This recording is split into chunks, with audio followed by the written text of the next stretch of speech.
This week, we read a portion of Azinu. It's the 32nd chapter in the book of Devarim. The entire Parshat, the entire portion, is one chapter. Our commentaries point out that not only is it one chapter, but it's the leiv, it's the heart. 32 in Hebrew is Lamed Beis, which represents the heart of the Torah. So not only is it the heart of the Devarim, but it's the heart of the entire Torah.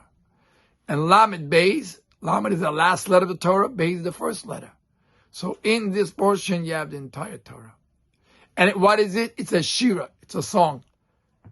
So much so that the Rambam, Maimonides, tells us that every Shabbos, in the Holy Temple, when they brought the Musaf, the additional sacrifices, a section of the Torah was read, and it was from the Song of Azinu.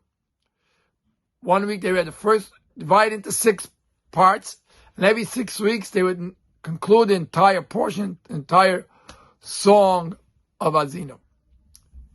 This year, we read Parshat Azinu on the special Shabbos, a Shabbos Teshuvah, a Shabbos Shuvah.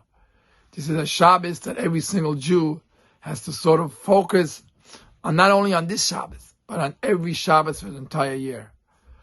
How can I improve my observance of Shabbos over the past year? Some of us will look back and say, our Shabbosim, we spent Shabbos beautiful. We spent it with our family. We had a beautiful Shabbos table. We spoke words of Torah. We sang songs. Beautiful. But in Yiddish, there's an expression, as good is besser nicht besser. We have to look on this Shabbos and say to ourselves, how can we improve our observance of Shabbos in the coming year? That's number 1. Number 2, some of us can look back and say, oh, my Shabbos wasn't observed in the best way possible. So then it's a lot easier for us to realize what we have to do in the coming year. Have a beautiful Shabbos table, invite guests to your home, say words of Torah, sing songs. That's the way we have to improve it.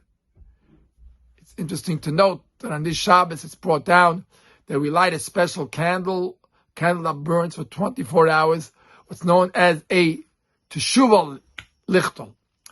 This candle, by burning in our homes over the Shabbos, it's meant to inspire us, to ignite the light of the neshama, but more than that, to ignite the light of Shabbos that every single one of us has within us.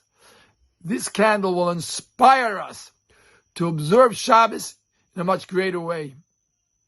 And as Kabbalah and Hasidus explains, that Shabbos is the same words of Toshav. Shabbos is the idea that we return.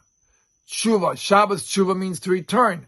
Shabbos itself is the concept of returning. Because all the days of the week we're out busy growing our own how to make a living. Shabbos, we return back home. How to spend the day with God. In our davening, in our song, in our food, etc., etc. So as Shabbos, the special Shabbos of Shabbos Tshuva comes around, and we're inspired with this light of Shabbos, the energy of Shabbos. And as Chassidus explains, it's the higher level of Tshuva that Shabbos represents this week. May we all be inspired to the highest level of Tshuva possible, and may we enter in to Erev Yom Kippur, tomorrow night and Sunday, and then into Yom Kippur, with the full feeling of coming back to God, doing tshuva, returning to God on all levels, from the lowest to the highest level. And God will see to it that He inscribes us and seals us in the book of life, in the book of happiness, in the book of prosperity, in the book of great success, for all of us on all levels, physically, spiritually, and we will merit to see the coming of a Mashiach this year. Shabbat Shalom, and an easy fast to you all.